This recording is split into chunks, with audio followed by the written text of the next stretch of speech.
Saudara, pandemi COVID-19 yang sudah berlangsung hampir 2 tahun tidak hanya meruntuhkan perekonomian, tetapi semakin menyulitkan angkatan kerja menemukan pekerjaan.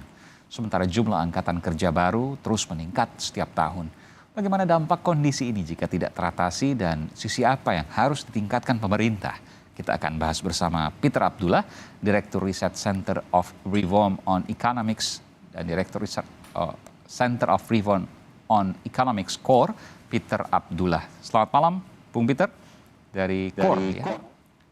Iya, Bung Peter, itu data yang baru saja kemudian kita tampilkan, artinya bahwa selama pandemi memang ada penurunan dari penyerapan tenaga kerja, yang artinya adalah mencari kerja jauh lebih sulit saat ini.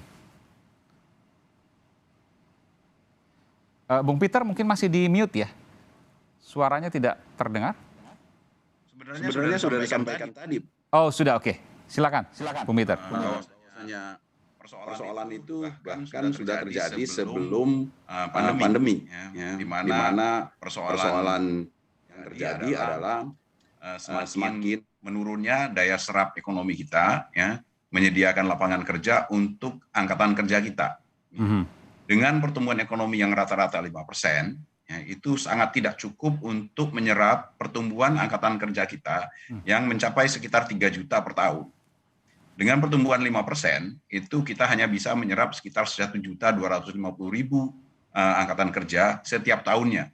Berarti memang setiap tahun itu kita sudah tidak mampu menyerap pertumbuhan angkatan kerja. Tunggu sebentar, jadi dari 3 juta angkatan kerja hanya terserap 750.000? 1.250.000. Oh, 1.250.000 itu minoritas, artinya di bawah 50%. Kemana kemudian 1.750.000, kurang lebih begitu kan ya? Ya, itu kira-kira diduga itu yang kemudian diserap oleh sektor informal kita. Ya. Dan kemampuan sektor informal kita, ya, kita yakini itu semakin lama makin berkurang juga. Ya. Misalnya UMKM ya, sektor informal ya? Ya, sektor informal itu adalah UMKM, ya. Mereka terserap di sektor informal, ya, dan itu kemampuan untuk menyerap dari sektor informal juga akan ada batasnya. Nah, inilah yang kemudian selalu kita sebutkan, kalau kita tidak bisa memperbaiki kondisi seperti ini, meningkatkan daya serap ekonomi, ya, dengan cara salah satunya dengan meningkatkan pertumbuhan ekonomi, maka kita akan mengalami bukan bonus demografi, tetapi bencana demografi. Iya, iya. Bonus demografi kita sampai tahun 2033 kalau tidak salah, betul? Ya, puncaknya pada tahun 2030, ya, 2033, ya, dan ketika itu kita akan mengalami kondisi, ya, kalau kita tidak bisa menyerap semua angkatan kerja yang ada, apa yang terjadi? Justru bukan mendapatkan bonus demografi, tapi bencana demografi, karena akan terjadi penumpukan pengangguran yang sangat besar, ya. Apalagi kalau seandainya sektor informal sudah tidak mampu lagi menampung semua angkatan kerja yang tidak terserap oleh ekonomi. Tapi begini, ini kan data yang kemarin ya, 2020-2021. Sekarang sudah membaik. Ada peningkatan ekonomi yang signifikan. Bahkan hari ini, Menko Marinvest Luhut Binsar Panjaitan mengatakan ketika nanti bisa melewati ujian liburan Natal dan Tahun Baru, maka tidak ada kenaikan yang signifikan atau kenaikannya masih terkendali, maka kita langsung bisa men-switch pandemi ini ke endemi. Dan ini merupakan kabar baik untuk perekonomian kita, untuk ekonomi kita, untuk pekerjaan, pencari kerja, dan lain sebagainya. Kalau kita bicara ke belakang, iya jatuh. Tapi ke depan kan secercah harapan banyak sekali yang kemudian bisa kita gantungkan harapan di sana. Betul demikian, Bung Peter?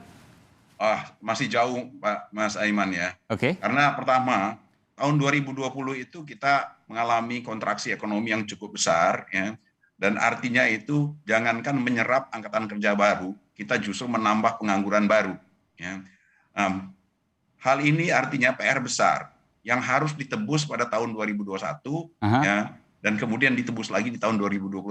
Tahun 2021 kita perkirakan kita belum mampu untuk menembusnya karena pertumbuhan ekonomi kita di tahun 2021 belum akan kembali kepada PET jangka panjang kita di kisaran 5%. Diperkirakan belum nyampe ke sana. Artinya kita masih menambah lagi pengangguran baru.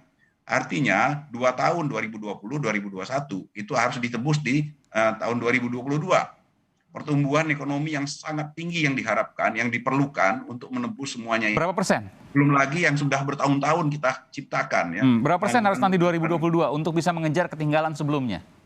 Iya, jadi ini memang perlu sebuah terobosan besar ya, baik dari sisi penciptaan lapangan kerjanya dengan mendorong pertumbuhan ekonomi yang sebesar-besarnya, dan juga di sisi lain memperbaiki kualitas ya, karakteristik dari perekonomian kita.